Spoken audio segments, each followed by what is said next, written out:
That was something else. Kids all over the legs. They don't even need weights. The kids can just be there and serve as the weight themselves. Yes, you know what, Birdie, and I've been able to go to one of those classes and had a great time with Julianne, and it was great to meet all the other moms.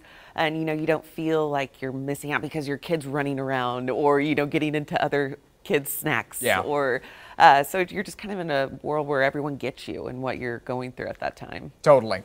You know, it's not getting me right now. Mother Nature is not letting me get out there and enjoy anything, and not letting you get out there and enjoy anything because it's just cold. Wind chill advisory remains in the forecast through 10 this morning for those areas shaded in that blue.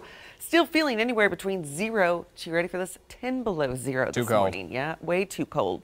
It's currently 8 degrees. That's your actual temperature here for Tulsa. The sun is up, which is great, but it's not feeling good.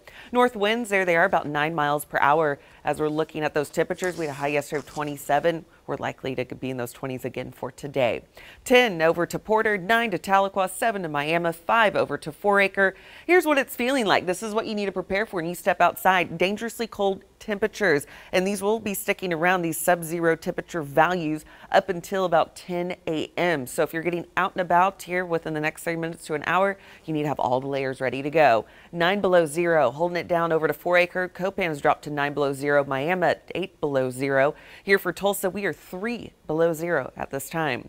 We're not going to climb above that feels like temperature of 0 until about 11 a.m. And then we'll see those temperatures feeling like 5 degrees by noon. Yeah, so what you're seeing with those temperatures, you can subtract about 10 degrees off of that, and that's what your actual temperature reading is. We do have winds that will start to level out about 5 miles per hour for the afternoon, so that'll help a little bit, but still just cold conditions, bitter cold at that, still holding to the forecast. 26 for your high temperature here for Tulsa, 25 over to Pryor, 23 over to Grove. Normal for this time of the year is 49 degrees. Notice an increase in cloud coverage tonight that'll hold those temperatures. We're looking at lows around 19. All right, you ready for this for tomorrow?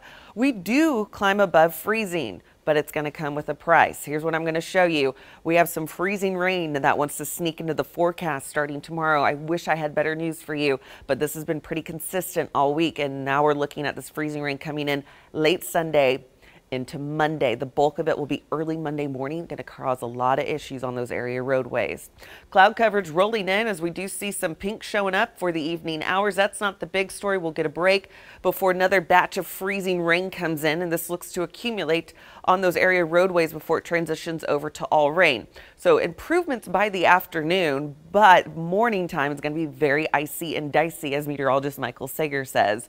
Freezing rain early in the morning. This is a time frame we're looking at from about 1 a.m. to 6 a.m. We do have a transition from 8 a.m. to 10 a.m. and then going to all rain starting at noon until 2. So again, that morning is going to be a mess. I have no other way of saying it. Here's such ice we're looking at. I do expect not snowfall, it's ice. I'm sorry, folks. That's a mean one right there. We're looking at anywhere between 1/10 of an inch to maybe 2/10 of an inch with some higher mounts and higher elevations. So we do have that freezing rain that will be overspreading the area. Temperatures, as we look towards Monday, staying in those 30s. And then by getting to Thursday, looking at temperatures pushing almost near 50 degrees. So yeah, a little bit of everything, but hey, you know, I'm happy to see those temperatures climbing above, finally melting any of that ice that does end up falling. Up and down, it's a roller coaster. Thank you, Annie. Hey, grab the fondue.